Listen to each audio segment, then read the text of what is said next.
Hi, friends. I'm Olivia. This is AV Club, where I talk about horror books, literary fiction, weird books, whatever I want to talk about. And today I'm going to be talking about my Shorty September TBR slash pile of possibilities. If you're new to Shorty September, it's a goal to read short books throughout the month of September, roughly estimated to be 200 pages or under, but whatever constitutes a short book for you, hosted by Heather and Karen and Crystal. And yeah, I am also, as a reminder, hosting reading sprints for Shorty September every single week in September. And I hope you come and join me. I am so excited about this month. I'm so excited about the books that I've picked out and all of the books left to be discovered. I think one of the joys of Shorty September is just stumbling upon short things and, seizing the day as it were. But once again, Heather created prompts and artwork to go along with this. Always incredible. It's a lot more incredible too if you don't have just a grayscale printer, but I do, and maybe I'll color it in. Maybe I'll take part in the act of creation with her.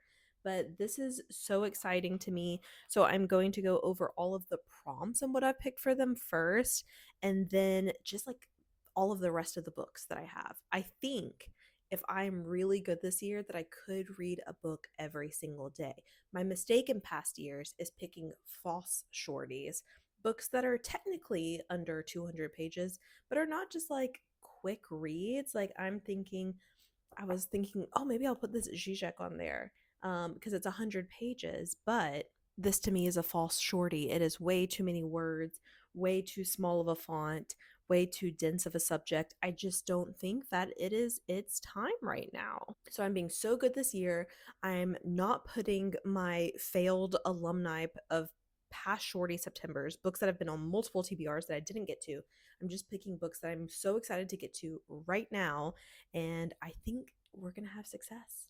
Although the first one is a book that you've had a while for Granddad Shorts, and I think this might have been on a past TBR, The White City, and this is just a book that I've had since a Austin trip years ago. And I've just never gotten to. So I would like to get to it, and it looks like a for real shorty. I don't think I've ever actually even read the first couple of pages. So I apologize if this was on a past TBR because I truly didn't make any attempt to read it.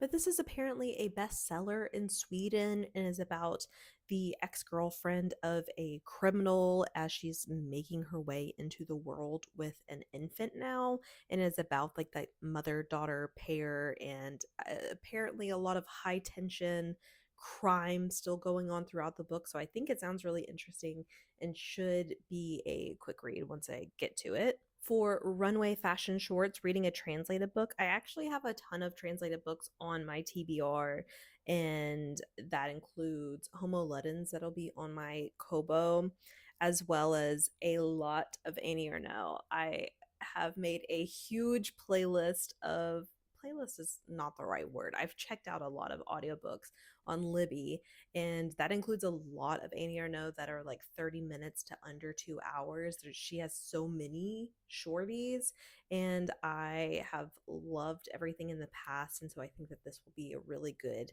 supplement to make sure that I meet my goal of reading something every day, although I will not shame myself if I don't. For you, Tillikilt, a retelling slash traditional meets modern, I did maybe the most obvious choice, which is The Bloody Chamber by Angela Carter. I've been told, I think in equal part, that I will love this or hate this, which I find interesting. So it does make me want to get to it. And it's feminist retellings of fairy tales like Red Riding Hood, Bluebeard, Puss in Boots, Beauty and the Beast. I think that this is like the most obvious choice. I'm so interested to see what other people are going to pick for this, because I feel like I was not creative here, but I do want to read it. So I think it's a good time to pick it up. For running shorts is read a book in a day or in sprints. Hello, come hang out in my sprints and meet your running shorts goal. It's actually September 2nd here, and I have read a book for the past 2 days, so I've already accomplished this, but I have those books on here for other prompts. So that'll get filled in by something later. For culottes, a book that looks like one thing but is secretly another, I think this is something that's hard to pick one out ahead of time to know what it's secretly instead. But I do think, if nothing else, that Rashomon by Akutagawa will fit because it is about, the telling of an event from a lot of different perspectives. So it looks like one thing but is secretly another. I think this is really good rationale. I think I cooked here. And honestly, I probably did know that Rashomon was a book first, but I forgot, and this was really exciting. Maybe I'll rewatch the movie this month as well. Bike Shorts is for pairing a book with a research deep dive, and a shorty that is actually my partner's, but I'm interested to read, is Carbon Justice: The Scandal of Australia's Biggest Contribution to Climate Change, and is all about coal and mining in Australia. So while this book is short, I think that I will be then wanting to look more into what it's talking about. But I love researching alongside books, so this also might get filled by a different prompt during the month, but I do plan on reading this. For Rip Shorts, reading a mystery, thriller, or horror, I'm planning to actually read a book that's only available via itch.io, which, for people who are only readers and not video game players, you might not know what this is, but it is a marketplace that's, I think, primarily for video games, indie video games. However, people sell their books on there, they sell comics on there. There's a lot of different things that you can buy on there, and this book is only available on there. And I do think that this is something that you should be aware of if you are not already aware of, because itch.io has like traditionally been a place for queer authors of video games books to be able to sell things. Like, it's supported LGBT authors more so than bigger marketplaces like Steam or, the Nintendo Switch store, anything like that. And it is also a way to more directly be able to compensate authors. So I think it's really interesting. And if it's not something that you're already aware of, I do think it's going to be something that's more in the picture and should be on your radar, as censorship has been ramping up quickly. And, queer creators are looking for places to be able to still make a living. So anyway, that's all to say that the book that I want to read on there is called Vampiricine, and yeah, it's about vampires. I also have Pen Pal, which I think this is like the longest book on my TBR, but don't really know what it's about more than a man trying to reconstruct his past through letters, childhood games, etc., and about memory. For Half and Half Shorts, reading the book and watching the movie, I chose The Sense of an Ending by Julian Barnes. I've already done the reading the book part of it, actually, but I'm looking forward to watching the movie. And this is also about a man reconstructing his past and through memory, remembering a friend from school that he had really fond memories of. That it was like a group of four boys at private English high school. And then as they go to college, university, and he's looking back at those times in school and university as he's now in his 60s and trying to figure out, make sense of how events have occurred in that time. For Patent Leather Shorts, a graphic novel or a book that's out of your comfort zone, I picked Puberty Blues, as it is a YA novel and not something that I would typically read. It's about these girls in the late 70s in Australia, in Sydney, beach girls at Cronulla, and really the messed up social situation that was going on there in terms of them wanting to be older, how the older guys were interacting with them. And this was, yeah, written when they were 18, about the time when they were 13, and them looking back at that time and kind of making sense of it, but not being like overly, but they're not really overly inserting their own judgment of that time. It's just honestly all laid out. This is something that is a very famous book in Australia, I believe. It was turned into a movie and then a TV miniseries that is very popular. This book is blurred by Kylie Minogue, so that's like the first thing that got me to pick it up. But yes, illuminating. It feels almost like if Go Ask Alice was like real. Like it's just like, yeah, this is so messed up, but this one's actually like real and not trying to convince you of anything, not trying to convince you away from sex and drugs and whatever. It's just being honest. For Shorty Shorts, a book that's from the 70s and 80s, I'm going to read Blood and Guts in High School by Kathy Acker on my Kobo. For Boxer Shorts, a comfort read, I'm reading A Bear Called Paddington. I can't imagine anything more comforting than Paddington. And I've never read any of the books before, so I think that that will be fun. Blood and Guts in High School is a transgressive novel. I think it's trashy and nasty, and yeah, I've definitely been recommended that book by many different people, so I don't know what that says about me or everyone else, but I'm really looking forward to it. And so then on to my pile of possibilities. I am so excited because there's just so many other books that I can be reading this month. I went this weekend to my local big book barn op shop where everything is $3 or less. Whenever they're short books, they only charge you like $1 or $2, which is whenever you're considering that Australian dollars, it's like 75 cents for brand new books basically. They have so many books there, and it was really nice to go there with a certain goal in mind and not getting overwhelmed by how many books they have, because I was really just scanning through the shelves looking for the shortest books they possibly had. Things like Susan Hill, The Man in the Picture, A Ghost Story. I think I will probably actually save this for October. They had the second one of Before the Coffee Gets Cold, but I haven't read the first one yet, so this is, I guess, getting saved, but maybe a possibility if I get the first book from the library before then. This book looks like the most ideal shorty of all time. I don't know if it'll be good or not, but that's like beyond the point. Life on the Refrigerator Door by Alice Culpers.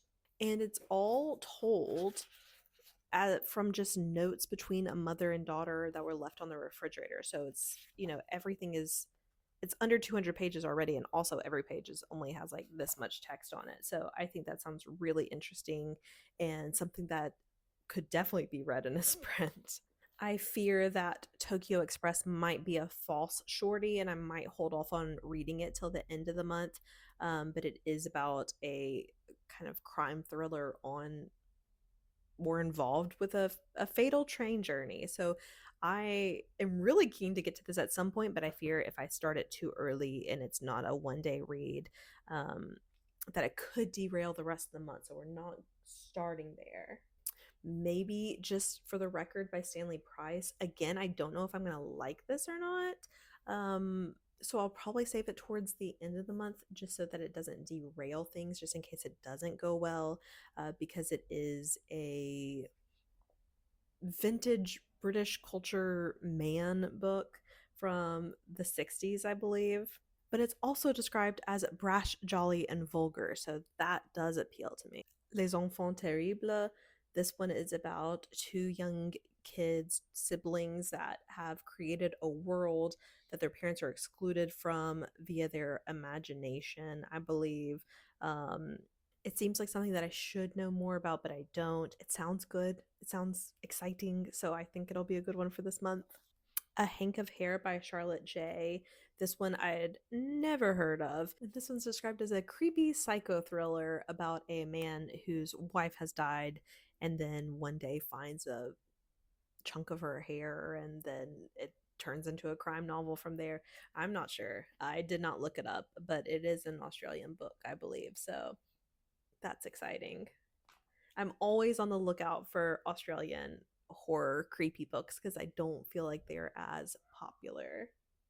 Another, I fear, false shorty, A Clockwork Orange, because look how small that text is. Um, Pile of Possibilities core kind of book, because it's not on my TBR, but you never know. The Constant Eye by Candida Clark. This one is about a writer picking up a beautiful woman on the train, and then their intense encounter becomes an altogether more serious game in the streets of Paris, erotic and frighteningly beautiful. It does sound like the type of book that I like. I like kind of like a disturbing erotic book. So, Marlowe by J. Carmichael. This one is about a young gay man from conservative Australia in the 1950s and moves to the city. In the city, he falls in love, and I think it's about the kind of experience of being a gay man in the 50s in Australia. I've never heard anything about this. I just found it at the book barn. So but I imagine that it is beautiful and sad, probably in equal parts. And like I said, I have like a ton of stuff saved on my Libby. There is, I think, a new feature on Libby now where you can actually sort by time, which is so exciting. Really, anything under 4 hours for me is, I think, a shorty as far as audiobooks go, but there's so many, and I like that there's just a world of possibilities before me. So yeah, I think what I'm going to do right now is get back to reading, and I don't even know which one I'm picking up yet, but I am so excited. And I'm so excited that you're here. Thank you so much for watching this. I hope I see you soon at one of or all of the reading sprints. I have posted the reading sprint schedule both to my community tab on here and over on my Instagram if you need to look at that again. But I'm so happy. This is really what it's all about. This is like so much about the joy of reading for me. So yeah, thank you so much for being here. Thank you to Heather and the other co-hosts for letting me host reading sprints, and being involved in my favorite event of the year is really special to me. And I will talk to y'all again soon. Let me know down in the comments if you are making a TBR. If you've made a TBR, definitely tell me so I can go check yours out and maybe pick up a few of them from my pile of possibilities. Or just tell me a shorty that you're looking forward to reading this month, what your favorite prompts are. I still have to do my Shorty September reading tag. So I have my work cut out for me this month. I am so excited. And yeah, I don't think I've said that enough. I'm sure I'm repeating myself lots. But yeah, I will talk to y'all again soon. Bye.